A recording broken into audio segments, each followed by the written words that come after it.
ಇವತ್ತು ನಾನು ದಕ್ಷಿಣ ಭಾರತದಲ್ಲಿ ಅತಿ ದೊಡ್ಡದಾಗಿ ಜಾತ್ರೆ ಆಗುವಂಥ ದೇವಸ್ಥಾನಕ್ಕೆ ಬಂದಿದ್ದೀನಿ. ಶಿರಸಿಯ ಶ್ರೀ ಮಾರಿಕಾಂಬಾ ದೇವಿ ದೇವಸ್ಥಾನಕ್ಕೆ ಬಂದಿದ್ದೀನಿ. 2 ವರ್ಷಕ್ಕೊಮ್ಮೆ ನಡೆಯೋ ದೊಡ್ಡ ಜಾತ್ರೆಗೆ ನಾನು ಪ್ರತಿ ಸಲ ಬರ್ತಾ ಇದ್ದೆ. ಈಗ ಮಧ್ಯಂತರದಲ್ಲಿ ಬಂದಿರೋ ಕಾರಣ ನಿಮಗೂ ಕೂಡ ದೇವಸ್ಥಾನ ಹೇಗಿದೆ ಅಂತ ತೋರಿಸೋಣ ಅಂತ ದೇವಸ್ಥಾನಕ್ಕೆ ವಿಸಿಟ್ ಮಾಡಿದ್ದೀನಿ.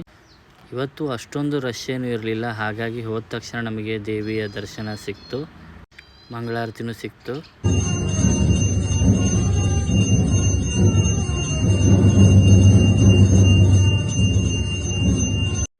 ಕಣ್ತುಂಬ ದೇವಿಯ ದರ್ಶನ ಮಾಡಿಕೊಂಡು ನಾವು ತೀರ್ಥ ತೊಗೊಂಡು ಪ್ರಸಾದನ ತೊಗೊಂಡ್ವಿ.